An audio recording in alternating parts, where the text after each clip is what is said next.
বিদেশ ভ্রমণ প্রস্তুতি। মোহাম্মদ হাবিবুর রহমান। জীবন একটি উপভোগ্য অবিরাম ভ্রমণের নাম।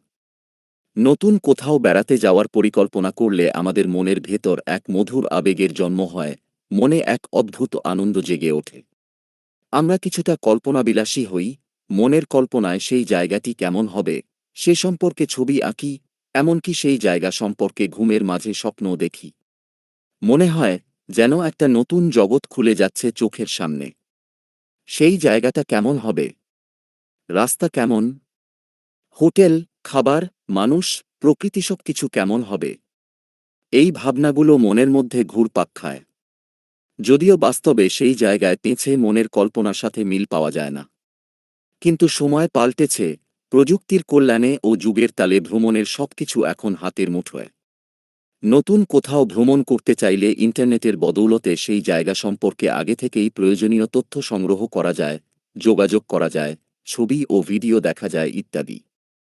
ভ্রমণের প্রস্তুতি নিতে টিকিট কাটা, কাপড়চোপড় গোছানো, ব্যাগ গোছানো সবকিছুতেই অন্যরকম মজা পাওয়া যায়।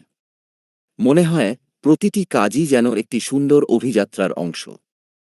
শিক্ষা, চিকিৎসা, পর্যটন ও বিনোদন, উন্নত জীবনের খোঁজে, প্রশিক্ষণ, পেশাগত বা ব্যবসায়িক প্রয়োজন ইত্যাদি কারণে আমরা বিদেশ ভ্রমণ করি। সেই ভ্রমণে একা বা দলবদ্ধভাবে, পরিবার পরিজন, বন্ধুবান্ধব, অফিসের কলিগদের সাথে যাতায়াত করার প্রয়োজন হয়। দলবদ্ধ ভ্রমণে সকলের সহযোগিতা কামনা করা হয়, নতুবা দু-একজনের জন্য সকলকেই বিব্রতকর পরিস্থিতিতে পড়তে হয়। কথায় আছে, মানুষকে চেনার অন্যতম উপায় হল তার সাথে ভ্রমণ করা। একটা মানুষের সঙ্গে ভ্রমণ করলে আপনি সেই মানুষের আচরণ সম্পর্কে সম্যক ধারণা পাবেন। তার অভ্যাস, জীবনযাপন, পছন্দ, অর্থনৈতিক অবস্থা, রুচিবোধ, কঞ্জুস নাকি হাতখোলা ইত্যাদি সম্পর্কে ধারণা মিলবে। ভ্রমণের উপকারিতা বহুমাত্রিক। ভ্রমণের ফলে কর্মজীবনের ব্যস্ততা ও ক্লান্তি থেকে মুক্তি পাওয়া যায়, টেনশন ও উদ্বেগ কমে, মানসিক প্রশান্তি কাজ করে, এবং নতুন জ্ঞান ও অভিজ্ঞতা অর্জিত হয়, নতুন বন্ধুত্ব গড়ে ওঠে, নতুন দৃশ্য উপভোগ করা যায়, ভিন্ন পরিবেশে সৃজনশীলতা বৃদ্ধি পায় এবং দৃষ্টিভঙ্গির বিস্তৃতি লাভ করে।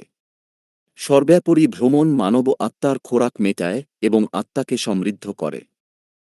বাস্তব ঘটনা অবলম্বনে ভ্রমণের কিছু বিড়ম্বনার চিত্র তুলে ধরা হল। ঘটনা বিয়োগ ১, ২০১৯ সাল। চীন থেকে দেশে ফেরার পথে বেইজিং এয়ারপোর্টে চেক ইন করে বোর্ডিং পাস সংগ্রহ করে সুমন ইমিগ্রেশনে দাঁড়িয়েছে। এমন সময় ইমিগ্রেশন পুলিশ সুমনকে সন্দেহ করে ডেকে পাশের একটি কক্ষে নিয়ে যায়। সুমনের পাসপোর্ট, ভিসা ও বোর্ডিং পাস অধিকতর যাচাই করে এবং জিজ্ঞাসাবাদে জানা যায় যে সুমনের নামের সারনেম ও বোর্ডিং পাসের সারনেম মিল আছে, অথচ ফ্যামিলি নেমে ভিন্ন। এতেই বাঁধে যত বিপত্তি। ইমিগ্রেশন পুলিশ তো রীতিমতো সুমনের দিকে সন্দেহের তীর তাক করে আছে। সুমনই প্রকৃত ভ্রমণকারী কিনা, অন্যের টিকিটে সে ভ্রমণ করছে কিনা, নামের গরমিল থাকলে ভ্রমণ করতে পারবে কিনা ইত্যাদি আলোচনা চলছিল। সুমন নিজেকে সঠিক ব্যক্তি হিসেবে অনেক বোঝানোর চেষ্টা করেও ব্যর্থ হয়। ইমিগ্রেশন পুলিশ আবার ইংরেজি ততটা ভালো বোঝে না। সুমন বোর্ডিং পাস ইস্যুর কাউন্টারে যেতে চাইলে তারা যেতে অনুমতি দেয় না। সুমন বারবার বলার চেষ্টা করেছে যে কাউন্টার হতে তাকে ভুল করে অন্যের বোর্ডিং পাস দেওয়া হয়েছে, কিন্তু তারা কিছুতেই ব্যাপারটা মানতে রাজি নয়। এক পর্যায়ে ইমিগ্রেশন পুলিশের পক্ষ থেকে বিমানের বোর্ডিং পাস ইস্যুর কাউন্টারে মেসেজ দেওয়া হয়। কাউন্টার থেকে লোক এসে জানায় যে তাদেরই ভুল হয়েছে। অন্যের বোর্ডিং পাস সুমনকে দেওয়া হয়েছে, আর সুমনের বোর্ডিং পাস অন্যজনকে দেওয়া হয়েছে। পরবর্তীতে বোর্ডিং পাস ইস্যুকারী ব্যক্তিকে ডেকে আনা হল। জানা গেল সে চাকরিতে নতুন। ভুল বোর্ডিং পাস ও সুমনের পাসপোর্ট কাউন্টারে ফেরত নিয়ে যায়। তারা তাদের ভুল বুঝতে পেরে অবশেষে ক্ষমা চাইল। অপর যাত্রীর ও সুমনের বোর্ডিং পাস সঠিক করে তারা ফেরত দিয়ে যায়। সুমন দীর্ঘশ্বাস পেলে স্বস্তির নিঃশ্বাস নেয়। এজন্য চেক ইন কাউন্টার ত্যাগের পূর্বেই বোর্ডিং পাস ভালোভাবে দেখে নেওয়া প্রয়োজন। ঘটনা বিয়োগ ২, ২০২০ সাল। ফাহিম আহমেদ পেশাগত কাজে প্রশিক্ষণ গ্রহণের উদ্দেশ্যে ভারত গিয়েছেন। ভারত থেকে দেশে ফেরার পথে দিল্লির ইন্দিরা গান্ধী এয়ারপোর্টে বিমানের কাউন্টারে চেক ইন লাগেজ দিয়েছেন। কাউন্টার থেকে বোর্ডিং পাস সংগ্রহ করে এবং ইমিগ্রেশন পার হয়ে যথারীতি বিমানে চড়ে ঢাকায় এসে নেমেছেন। ঢাকায় ইমিগ্রেশন পার হয়ে নির্দিষ্ট বেল্টে লাগেজ সংগ্রহের জন্য ফাহিম অপেক্ষা করছে। সহযাত্রী সবাই যার যার চেক ইন লাগেজ বুঝে নিয়ে বিমানবন্দর ত্যাগ করছে। আর ফাহিম প্রায় 2 ঘণ্টা বেল্টের দিকে তাকিয়ে ও এদিক ওদিক লাগেজ খোঁজাখুঁজি করে না পেয়ে বড়ই ক্লান্ত ও হতাশায় নিমজ্জিত। ফাহিম ভাবল, তার লাগেজটি কেউ ভুল করে নিয়ে গেল কিনা। দীর্ঘক্ষণ খোঁজাখুঁজির পরে সংশ্লিষ্ট ফ্লাইটের লোকজনের সাথে কথা বলে ফাহিম জানতে পারে তার লাগেজ দিল্লিতেই রয়ে গেছে। অতঃপর লাগেজটি ফেরত আনার জন্য প্রয়োজনীয় যোগাযোগ করা হল। নির্দিষ্ট ফরম পূরণ করা, লাগেজে অবৈধ বা পরিবহন নিষিদ্ধ কোনো আইটেম নাই মর্মে ঘোষণা প্রদান করা, লাগেজটি খোলার অনুমতি দেওয়া, লাগেজের সাইজ ও কালারের বর্ণনা করা, লাগেজের ভিতরের জিনিসপত্রের বিবরণ দেওয়া ইত্যাদি কার্যক্রম শেষ করা হল। ফাহিম বারবার স্মরণ করার চেষ্টা করেও ব্যর্থ হচ্ছিল যে তার লাগেজে কি এমন জিনিস আছে যেজন্য লাগেজ তারা আটকে দিয়েছে। জিজ্ঞাসাবাদের এক পর্যায়ে বিমানের স্টাফ জানতে চাইল লাগেজে কোনো ইলেকট্রনিক ডিভাইস আছে কি না। ফাহিম তখন কিছুটা মনে করতে পারল। ফাহিম বলল, লাগেজে তেমন কিছু নেই, তবে মোবাইল ফোনের চার্জার ও পাওয়ার ব্যাংক আছে। বিমানের স্টাফ জানাল, পাওয়ার ব্যাংক চেক ইন লাগেজে পরিবহন নিষিদ্ধ। পাওয়ার ব্যাংক হ্যান্ড ব্যাগে পরিবহন করতে হয়। এতক্ষণে রহস্যের জট খুলল। এই পাওয়ার ব্যাংকই যত সমস্যার কারণ, যেজন্য লাগেজটি দিল্লি এয়ারপোর্ট কর্তৃপক্ষ আটকে দিয়েছে। যা হোক, বিষয়টি ফাহিমের জানা ছিল না। ফাহিম তাদেরকে জানাল যে পাওয়ার ব্যাংকটি লাগেজের উপরের পকেটে আছে এবং এজন্য লাগেজের তালা খোলার প্রয়োজন হবে না। লাগেজটি ফেরত পেতে সপ্তাহ খানেক সময় লাগবে। সুমন বাসায় ফিরে যায় আর অপেক্ষা করতে থাকে। 2 দিন অপেক্ষার পর বিমান কর্তৃপক্ষ ফাহিমকে ফোন করে জানায় যে তার লাগেজটি ঢাকায় এসে পৌঁছেছে। পাওয়ার ব্যাংক ছাড়া লাগেজটি ফাহিম হাতে পেল এবং সকল উৎকণ্ঠার পরিসমাপ্তি ঘটল। ঘটনা বিয়োগ 3, 2022 সাল। ঢাকা থেকে কয়েকজন যাত্রী তুরস্কের ইস্তাম্বুল যাত্রা করছে। ইস্তাম্বুল এয়ারপোর্টে পৌঁছে যার যার লাগেজ নিয়ে এক্সিট গেটে গাড়ির জন্য অপেক্ষা করছে। খেয়াল করে দেখা গেল তাদের মধ্যে আমিন এসে পৌঁছে নাই। দীর্ঘক্ষণ অপেক্ষা করেও আমিনের কোনো হদিশ পাওয়া যাচ্ছিল না। এয়ারপোর্টের ওয়াইফাই চালু করে তার সাথে যোগাযোগ করার চেষ্টা করা হলো, কিন্তু তার মোবাইলে ইন্টারনেট চালু না থাকায় কোনোভাবেই যোগাযোগ করা গেল না। এয়ারপোর্টে এক্সিট গেট থেকে উল্টো পথে ফেরার সুযোগ নেই।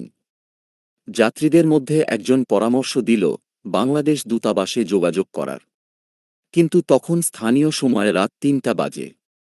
এই রাতে কাকে কোথায় পাওয়া যাবে? নানান দুশ্চিন্তা অন্যান্য সহযাত্রীদের মাথায় ভর করেছে।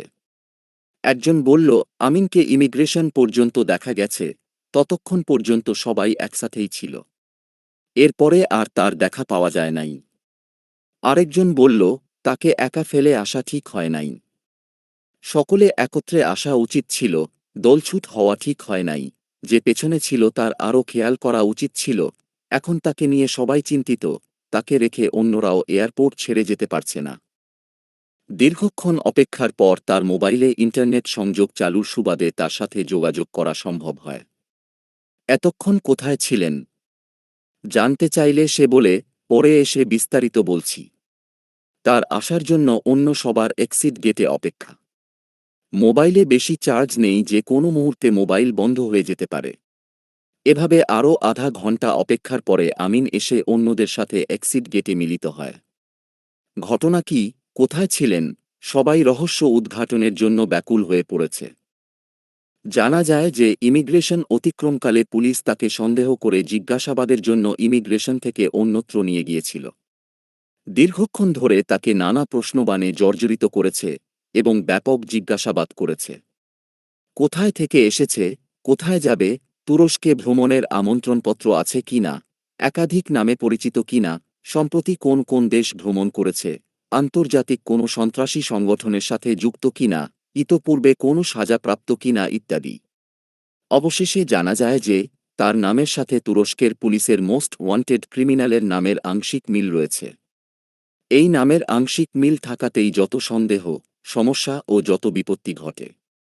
পাসপোর্ট, তুরস্ক ভ্রমণের আমন্ত্রণপত্র, ভিসা, জিওর কপি বিস্তারিত যাচাই করে নিশ্চিত হয়েই অবশেষে তাকে ছেড়ে দেয়। এজন্য অনেকটা সময় পেরিয়ে যায়। প্রয়োজনীয় কাগজপত্রের এক সেট হ্যান্ড ব্যাগেজে থাকায় আমিন ইমিগ্রেশন পুলিশকে দেখাতে পেরেছিল। ঘটনা -4 2023 সাল। রাকিব সাহেব সপরিবারে শ্রান্তিবিনোদন ছুটি বিদেশে কাটাতে কাশ্মীর ভ্রমণে যাবেন পরিকল্পনা করলেন। রাকিব সাহেব নিজে, তার স্ত্রী ও 2 সন্তান মিলে পরিবারের মোট সদস্য সংখ্যা 4 জন। ঢাকা থেকে কাশ্মীর যেতে দিল্লিতে ট্রানজিট রয়েছে। চেক ইন লাগেজের ওজন ব্যাগ প্রতি সর্বোচ্চ 15 কেজি। 4 জন যাত্রীর জন্য 4টি ব্যাগের মধ্যে একটি ব্যাগের ওজন 16 কেজি অর্থাৎ 1 কেজি বেশি হওয়ায় কাউন্টারের স্টাফ ব্যাগ নিতে অপারগতা প্রকাশ করলেন। গ্রুপ চেক ইনের অনুরোধ করা সত্ত্বেও সে রাজি হল না। অনেক অনুরোধের পর কাউন্টার সুপারভাইজার এসে তার আইডি দিয়ে লগ ইন করে অবশেষে লাগেজ দেওয়া হল। ঢাকা টু দিল্লি প্রায় 3 ঘণ্টার বিমান যাত্রাপথে কোনো আপ্যায়নের ব্যবস্থা না দেখে রাকিব সাহেব তো পুরাই অবাক। সে ভাবল, আমাদের দেশে অভ্যন্তরীণ রুটে স্বল্প সময়ের ভ্রমণে কমপ্লিমেন্টারি নাস্তা সরবরাহ করে, অথচ 3 ঘণ্টার আন্তর্জাতিক রুটে ভ্রমণের ক্ষেত্রে কোনো আপ্যায়নের ব্যবস্থা নেই। তার সন্তানরা ছোট, একজনের বয়স 12 বছর আরেকজনের বয়স 10 বছর। তাদের আবদার রক্ষায় উচ্চমূল্যে বিমানের খাবার কিনে দিতে হল। পাশের সিটে বসা এক ভদ্রলোক বললেন, ইন্ডিয়ান এয়ারলাইন্সগুলো এমনই, কোনো কমপ্লিমেন্টারি আপ্যায়নের ব্যবস্থা নেই, এমনকি পানীয় না। কাশ্মীরের মশলার বিশেষ স্বাদ ও সুগন্ধির জন্য এর খ্যাতি বিশ্বজোড়া। স্থানীয় শপিংয়ের সময় রাকিব ভাবি কিছু জাফরান, লাল মরিচের গুঁড়া, লবঙ্গ, এলাচি ও মিক্সড মশলার গুঁড়া কিনেছিলেন। কাশ্মীর থেকে ফেরার পথে মশলাগুলো হ্যান্ড ব্যাগেজে ছিল। শ্রীনগর এয়ারপোর্টে বিমানে ওঠার আগমুহূর্তে স্ক্যানিং এর সময় হ্যান্ড ব্যাগেজে থাকা মশলাগুলো সিকিউরিটির লোকজন রেখে দেয়। মশলাগুলো হ্যান্ড ব্যাগেজে পরিবহনের অনুমতি না থাকায় সেগুলো আনা সম্ভব হল না। রাকিব ভাবি ভীষণ হতাশ হলেন। পরে জানা যায় যে মশলাগুলো চেক ইন লাগেজে থাকলে পরিবহনে সমস্যা হতো না। ঘটনা -5 2024 সাল। সরকারি সফরে কর্মকর্তাদের একটি দল বৈদেশিক অর্থায়নে ফ্যাক্টরি ভিজিটে ফ্রান্সে গিয়েছেন। অফিসিয়াল কার্যক্রম শেষে তার পরিকল্পনা করল শেনজেন ভিসার সুবিধা কাজে লাগিয়ে ইউরোপের আরও কয়েকটি দেশ ভ্রমণ করবে। বিশেষ করে সুইজারল্যান্ড, নেদারল্যান্ড ও ইতালি ঘুরবে এবং ইতালি থেকে দেশে ফিরবে। বাংলাদেশ থেকে ফ্রান্সে যাওয়ার প্রাক্কালে শেনজেন ভিসা প্রসেসিং ও ইউরোপের অন্যান্য দেশ ভ্রমণের জন্য একটি ট্যুর অপারেটরের সহায়তা নেওয়া হয়েছিল। ফ্রান্সের নিস শহর থেকে সুইজারল্যান্ড যেতে ঘটল এক বিপত্তি। নিস এয়ারপোর্টে চেক ইন কাউন্টারে লাগেজ জমা দিতে গিয়ে জানা গেল, বিমানের টিকিট করা হয়েছে শুধুমাত্র যাত্রীর জন্য, টিকিটের সাথে চেক ইন লাগেজের বিষয়টি উল্লেখ নেই। চেক ইন লাগেজের জন্য এক্সট্রা ভাড়া গুনতে হবে। বড়জোর হ্যান্ড লাগেজ ফ্রিতে সাথে নেওয়া যাবে। চেক ইন লাগেজ বাবদ ভাড়ার পরিমাণ যাত্রীর ভাড়ার পরিমাণের প্রায় সমান। একটা শুনে তো সবার মাথায় হাত। জীবনে কারও কোনোদিন বিমানের টিকিটের সাথে লাগেজ ফি বাবদ এক্সট্রা ফি গুনতে হয় নাই। দেশে ট্যুর অপারেটর যারা টিকিটের ব্যবস্থা করে দিয়েছিল তাদের সাথে যোগাযোগের চেষ্টা করা হলো। তারা জানায় যে বিষয়টি তাদেরও জানা ছিল না। অনলাইনে টিকিট কাটার সময় with check in luggage option ছিল, কিন্তু তারা ওই মুহূর্তে হয়তো খেয়াল করেনি। এয়ারলাইন্স কোম্পানি ভেদে এমন তফাৎ হয়ে থাকে। এছাড়া ইউরোপের অনেক দেশেই শুধুমাত্র হ্যান্ড লাগেজ নিয়েই পর্যটকরা তুলনামূলক কম খরচে সচরাচর বিভিন্ন দেশ ভ্রমণ করে থাকে। এজন্য বিমানের টিকিট ভাড়ায় তারতম্য দেখা যায়। যা হোক, সমস্যা যখন হয়েছে, সমাধানও করতে হবে। সবার কাছে ক্যাশ টাকা অতটা নেই যতটা প্রয়োজন। ক্রেডিট কার্ড দ্বারা পরিশোধের চেষ্টা করা হলো। সবারই ভিসা ক্রেডিট কার্ড, কিন্তু সব কার্ডে পেমেন্ট সাকসেসফুল হচ্ছে না। দুশ্চিন্তার আকাশে কালো মেঘ ভর করেছে। কারো কাছে ভিন্ন ভিন্ন ব্যাংকের ক্রেডিট কার্ড থাকায় কিছু কার্ডে পেমেন্ট সাকসেসফুল হওয়ায় এ যাত্রায় রক্ষা পাওয়া গেল এবং অবশেষে একটা সমাধানে পৌঁছা গেল। এক্ষেত্রে শিক্ষণীয় বিষয় হল, বিদেশ ভ্রমণে টিকিট সংগ্রহকালে বিস্তারিত খেয়াল করতে হবে। এছাড়া আন্তর্জাতিক পরিমণ্ডলে লেনদেনের ক্ষেত্রে স্বনামধন্য একাধিক ব্যাংকের ক্রেডিট কার্ড সাথে রাখা উত্তম। আকাশপথে বিদেশ ভ্রমণ প্রস্তুতি। প্রয়োজনের তাগিদে আকাশপথে বিদেশে ভ্রমণ করতে হয়। এ ভ্রমণের ক্ষেত্রে একটি পূর্ণাঙ্গ পূর্ব প্রস্তুতি থাকা দরকার। চেক লিস্ট, বিদেশ ভ্রমণের উদ্দেশ্যের সাথে মিল করে প্রয়োজনীয় কাগজপত্র, পূর্ব প্রস্তুতি ও নির্ধারিত সময়ে এয়ারপোর্টে পৌঁছানো সহ যাবতীয় বিষয়াদির জন্য একটি চেকলিস্ট তৈরি করলে ভালো হয়। এছাড়া নিজের ব্যবহৃত মোবাইল ফোনে ইন্টারন্যাশনাল রোমিংয়ের সুবিধা চালু করা যেতে পারে। ফ্লাইট ছাড়ার সময়ের কমপক্ষে ৩ ঘণ্টা আগে এয়ারপোর্টে পৌঁছতে হবে। ২. পাসপোর্ট ও ভিসা। বিদেশ ভ্রমণের ক্ষেত্রে এখন ইলেকট্রনিক পাসপোর্ট বা ই-পাসপোর্টের ব্যবহার অধিকতর গ্রহণযোগ্য। তাই আপনার পাসপোর্টটি ই-পাসপোর্ট এবং মেয়াদোত্তীর্ণ কিনা তা ভালোভাবে যাচাই করতে হবে। বিদেশ ভ্রমণের ক্ষেত্রে পাসপোর্টের মেয়াদ কমপক্ষে ৬ মাস থাকতে হবে। যে দেশে ভ্রমণের পরিকল্পনা করছেন, সে দেশের জন্য প্রযোজ্য ভিসা প্রক্রিয়া সম্পন্ন করতে হবে। প্রয়োজনে বিভিন্ন ভিসা সাপোর্ট সেন্টার বা এজেন্সির সহায়তা গ্রহণ করতে হবে। অনেক দেশের ভিসা প্রসেসিংয়ে যথেষ্ট সময় প্রয়োজন হয়। এজন্য পর্যাপ্ত সময় হাতে নিয়ে ভিসার জন্য আবেদন করতে হবে। অফিসিয়াল পাসপোর্ট বা ব্লু পাসপোর্টধারীদের জন্য দেশভেদে ভিসার প্রযোজ্যতা যাচাই করে নিতে হবে। সংশ্লিষ্ট দেশের জন্য ভিসা অন অ্যারাইভাল প্রযোজ্য হলে তা অনলাইনে বা পররাষ্ট্র মন্ত্রণালয়ের মাধ্যমে যাচাই করে নিতে হবে। ৩. বিমানের টিকিট সংগ্রহ। আকাশপথে সাধারণত বিজনেস ক্লাস, প্রিমিয়াম ইকোনমি ও ইকোনমি ক্লাসে ভ্রমণ করা হয়। ভ্রমণের সম্ভাব্য তারিখ অনুযায়ী পূর্ব থেকেই বিমানের টিকিট সংগ্রহ করতে হবে। রিটার্ন সহ টিকিট করতে পারলে তুলনামূলক সাশ্রয়ী দামে টিকিট পাওয়া যায়। যদিও এয়ারলাইন্স ভেদে একই যাত্রাপথে বিমান ভাড়ার পরিমাণ ভিন্নতর হয়ে থাকে। ভ্রমণের নিকটবর্তী সময়ে টিকিট সংগ্রহ করতে গেলে একই টিকিট উচ্চমূল্যে সংগ্রহ করতে হবে।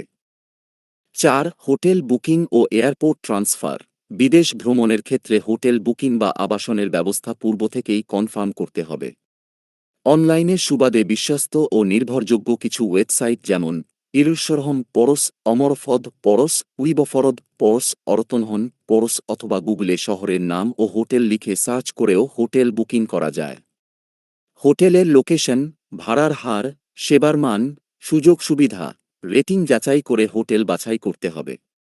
কিছু হোটেল বুকিং কনফার্ম করতে অনলাইনে আগেই পেমেন্ট নিতে পারে। সেক্ষেত্রে ভিসা, ক্রেডিট কার্ড বা মাস্টার কার্ড এর মাধ্যমে পেমেন্ট করতে হবে। বুকিং কনফার্ম হলে কনফার্মেশনের কপি সংগ্রহে রাখতে হবে। বুকিংয়ের ক্ষেত্রে ফ্রি ক্যান্সেলেশন সুবিধা ও কমপ্লিমেন্টারি ব্রেকফাস্ট আছে কিনা খেয়াল করতে হবে। বিমানবন্দর থেকে হোটেল বা গন্তব্যস্থল পর্যন্ত যাতায়াতের জন্য পূর্ব থেকেই গাড়ির ব্যবস্থা করে রাখতে হবে। ৫. ব্যাগ ও লাগেজ নির্বাচন। বিমান ভ্রমণে ২ ধরনের ব্যাগ বা লাগেজ সঙ্গে নেওয়া যায়। চেক ইন ব্যাগ ও হ্যান্ডব্যাগ। বিমানের টিকিট কাউন্টারে বোর্ডিং পাস সংগ্রহকালে চেক ইন ব্যাগ জমা দিতে হয়। আর হ্যান্ডব্যাগ যাত্রীর সাথে সার্বক্ষণিক বহন করা যায়। একে কেবিন ব্যাগও বলা হয়। ব্যাগের সাইজ সাধারণত বিমানের ওয়েবসাইট থেকে জানা যায়। ব্যাগের সংখ্যা ও ওজন টিকিটে উল্লেখ থাকে। সাধারণত চেক ইন ব্যাগের ওজন ২০ থেকে ৩০ কেজি পর্যন্ত একটি ব্যাগ এবং ৩০ কেজির অধিক ওজনের ক্ষেত্রে ২টি ব্যাগ বহন করা যায়। আর হ্যান্ডব্যাগের ওজন ৭ থেকে ১০ কেজির মধ্যে সীমাবদ্ধ থাকে। ব্যাগের হাতলে ভিন্ন রঙের ফিতা বেঁধে দেওয়া ও ব্যাগের ছবি তুলে রাখা প্রয়োজন, যাতে পরবর্তীতে ব্যাগ সংগ্রহকালে সহজেই ব্যাগ শনাক্ত করা যায়। অনেকেই লাগেজে যাত্রীর নাম ও ঠিকানা লিখে দেন। হাতে পর্যাপ্ত সময় নিয়ে ব্যাগ গোছাতে হবে। ৬. চেক ইন লাগেজ ও হ্যান্ড লাগেজে নিষিদ্ধ আইটেম। আকাশপথে ভ্রমণে চেক ইন লাগেজ ও হ্যান্ড লাগেজে পরিবহন নিষিদ্ধ আইটেম সম্পর্কে সম্যক ধারণা থাকতে হবে। উভয় লাগেজে গ্যাস লাইটার, বৈদ্যুতিক লাইটার, দাহ্য পদার্থ, বিস্ফোরক দ্রব্যাদি ও ইম্প্রোভাইজড এক্সপ্লোসিভ ডিভাইস ও ইম্প্রোভাইজড ইনসেন্ডিয়ারি ডিভাইস পরিবহন করা যাবে না। তবে অনুমতি সাপেক্ষে হোল্ড লাগেজে আগ্নেয়াস্ত্র, গোলাবারুদ বহনযোগ্য। চেক ইন লাগেজে লিথিয়াম ব্যাটারি ব্যবহৃত হয় এমন সব আইটেম পরিবহন নিষিদ্ধ। যেমন laptop, mobile phone, tab, power bank ইত্যাদি। এ সকল আইটেম হ্যান্ড ব্যাগেজে পরিবহন করা যায়। ল্যাপটপ, মোবাইল, পাওয়ার ব্যাংক ইত্যাদি আলাদা করে স্ক্যানিংয়ের জন্য প্রস্তুত রাখতে হবে। আবার ছুরি, ব্লেড, খেলনা পিস্তল, নেইল কাটার, রেজার, ১০০ মিলির বেশি saving foam, shampoo, lotion, body spray, perfume, গুঁড়া মশলা ইত্যাদি হ্যান্ডব্যাগে পরিবহন নিষিদ্ধ। তাই এ সকল সামগ্রী চেক ইন লাগেজে পরিবহন করা যায়। এছাড়া কাঁচা মাছ মাংস ও পচনশীল দ্রব্য পরিবহনে কোনো কোনো দেশ এবং এয়ারলাইন্স কঠোর নীতি অনুসরণ করে থাকে। ৭. হ্যান্ডব্যাগে পরিবহন, পাসপোর্ট ও ভিসার মূল কপি ও ফটোকপি, জিওর কপি, আমন্ত্রণপত্র, প্রযোজ্য ক্ষেত্রে টিকিটের কপি ইত্যাদি প্রয়োজনীয় কাগজপত্রের এক কপি হাতের নাগালে রাখা প্রয়োজন। এছাড়া মোবাইল চার্জার বা সর্বক্ষেত্রে ব্যবহারযোগ্য অ্যাডাপ্টার, ল্যাপটপ, পাওয়ার ব্যাংক, ছাতা, চশমা, টুথব্রাশ, চিরুনি এবং আবহাওয়া অনুযায়ী এক সেট পোশাক হাতের নাগালে হ্যান্ডব্যাগে রাখা প্রয়োজন। কোনো কারণে চেক ইন ব্যাগ হাতে পেতে বিলম্ব হলে হ্যান্ডব্যাগে থাকা কাপড় ভীষণ কাজে লাগবে। এছাড়া ব্যাগে হালকা শুকনো খাবার নেওয়া যেতে পারে। ৮. অর্থ ও মুদ্রা, ভ্রমণের ধরন বিবেচনায় পর্যাপ্ত পরিমাণ বৈদেশিক মুদ্রা সাথে রাখার দরকার। এক্ষেত্রে যথাযথ রেট যাচাই করে প্রয়োজনীয় পরিমাণ সংশ্লিষ্ট দেশের মুদ্রা ও ইউএস ডলার নগদ হাতে রাখতে হবে। এছাড়া ডুয়েল কারেন্সি বা দ্বৈত মুদ্রা, টাকা ও ইউএস ডলার, বিশিষ্ট ক্রেডিট কার্ড সঙ্গে রাখতে পারেন। এতে বিভিন্ন মুদ্রায় কেনাকাটা করা, হোটেল ভাড়া প্রদান ও অন্যান্য খরচের সুযোগ থাকে। মুদ্রা ভাঙতি ও এক্সচেঞ্জ করার ঝামেলা থাকে না। ব্যাংক বা মানি এক্সচেঞ্জ হতে পাসপোর্টে খরচের সাথে মিল করে পর্যাপ্ত পরিমাণ ইউএস ডলার এন্ডোর্সমেন্ট করতে হবে। ৯. কাপড়, ঔষধ ও কসমেটিক্স, বৈদেশিক ভ্রমণের ধরন, গন্তব্যস্থানের আবহাওয়ার অবস্থা এবং ভ্রমণের দিনের সংখ্যার সাথে মিল করে উপযোগী ও পর্যাপ্ত পরিমাণ কাপড় নেওয়া প্রয়োজন। সবসময় প্রয়োজনের তুলনায় ১ বা ২ সেট পোশাক বেশি নিতে হবে। কাপড়ের সাথে পরিধানের জন্য ফর্মাল স্যুট, ব্লেজার, আবহাওয়ার সাথে মিল করে সোয়েটার, জ্যাকেট, স্যান্ডেল, শু, কেডস, ছাতা, চশমা, সানগ্লাস ও নেকপিলো বহন করা প্রয়োজন হয়। নিয়মিত সেবনের জন্য প্রয়োজনীয় ঔষধ এবং ডাক্তারের প্রেসক্রিপশন সঙ্গে নিতে হবে। এছাড়া সাবান, শ্যাম্পু, ব্রাশ, টুথপেস্ট ও অন্যান্য কসমেটিক্স সাথে নিতে হবে। পাশাপাশি আরও কিছু কমন ঔষধ যেমন খাবার, স্যালাইন, প্যারাসিটামল, জ্বর, ঠান্ডা ও গ্যাস্ট্রিকের ঔষধ সাথে নিতে হবে। ১০. অনলাইন চেক ইন বা চেক ইন, আন্তর্জাতিক ভ্রমণের ক্ষেত্রে বিমান ছাড়ার ৩ ঘণ্টা পূর্বে এবং অভ্যন্তরীণ ভ্রমণের ক্ষেত্রে ১ ঘণ্টা পূর্বে এয়ারপোর্টের নির্দিষ্ট কাউন্টারে সরাসরি চেক ইন শুরু হয়। প্রযুক্তির কল্যাণে এখন ২৪ ডিভিশন ৪৮ ঘণ্টা পূর্বেই অনলাইনে চেক ইন শুরু হয়। সেক্ষেত্রে স্ব বিমানের ওয়েবসাইটে গিয়ে পিএনআর দিয়ে অনলাইনে চেক ইন বা চেক ইন করা যায়। এতে সুবিধা হল বিমানে ভ্রমণকালে পছন্দের আসন পূর্ব থেকেই নির্দিষ্ট করে ভ্রমণ করা যায়। পরবর্তীতে এয়ারপোর্টে পৌঁছে সংশ্লিষ্ট কাউন্টারে চেক ইন লাগেজ জমা দিতে হবে। ১১. সাবধানতা ও সতর্কতা অবলম্বন, বৈদেশিক ভ্রমণের ক্ষেত্রে যাত্রীর নিরাপত্তা, স্বাচ্ছন্দ্য ও নিয়মনীতি মেনে চলার জন্য অত্যন্ত গুরুত্বপূর্ণ বিষয়গুলো নিম্নরূপ। ১. বিমানবন্দরের মাইকিং ও ডিজিটাল বোর্ডে প্রদর্শিত সতর্কতার সঙ্গে পর্যবেক্ষণ করতে হবে। ২. ব্যাপক লোক সমাগম বা ভিড় এড়িয়ে চলতে হবে। ৩. একা একা কোথাও চলাফেরা না করে দলবদ্ধভাবে চলাফেরা করা উত্তম। ৪. পাসপোর্ট ও ভিসার একটি ফটোকপি ও মোবাইলে সফটকপি সবসময় সাথে রাখতে হবে। ৫. সাথে থাকা মোবাইল ফোন, মানিব্যাগ ও হ্যান্ডব্যাগের খেয়াল রাখতে হবে। ৬. সিকিউরিটি চেকিংয়ে কোনো রকম বাধা সৃষ্টি না করে সহযোগিতা করতে হবে। ৭. সিকিউরিটি চেকিংয়ের সময় মোবাইল, ল্যাপটপ ও পাওয়ার ব্যাংক আলাদা করে দেখাতে হবে। ৮. চেকিংয়ে স্ক্যানার পার হয়ে সমস্ত জিনিস বুঝে নিতে হবে। ৯. চেক ইন লাগেজে ও হ্যান্ডব্যাগে নির্ধারিত ওজনের অতিরিক্ত ওজন পরিহার করতে হবে। ১০. অপরিচিত লোকের দেওয়া কোনো কিছু খাওয়া যাবে না। ১১. বিমানবন্দরে প্রতারক চক্র হতে সাবধান থাকতে হবে। ১২. বিমানবন্দর ত্যাগ করার প্রাক্কালে নিজের সবকিছু সাথে নিয়েছেন কিনা এ সম্পর্কে খেয়াল করতে হবে। ১৩. অপরিচিতজন বা অন্য কারো ব্যাগ বহন করা যাবে না। ১৪. বিমানের গেট নম্বর ও সময়সূচি পরিবর্তন হতে পারে। এজন্য ডিসপ্লে বোর্ডের দিকে নজর রাখতে হবে। ১৫. ডিউটি ফ্রি শপগুলোতে কেনাকাটার ক্ষেত্রে পণ্যের দাম, মেয়াদ ও মূল্যছাড়ের বিষয়ে খেয়াল করতে হবে। বিদেশ ভ্রমণ মানুষকে জ্ঞান, অভিজ্ঞতা ও দৃষ্টিভঙ্গিতে সমৃদ্ধ করে তোলে। এটি শুধু বিলাসিতা নয়, বরং এক ধরনের ইনভেস্টমেন্ট যা অবশিষ্ট জীবনের নানা ক্ষেত্রে শিক্ষণীয় হিসেবে কাজ করে। বিদেশ ভ্রমণ আমাদের জীবনে বহুমুখী ইতিবাচক প্রভাব ফেলে। তাই এটি জ্ঞান ও অভিজ্ঞতা অর্জনের এক অসাধারণ মাধ্যম।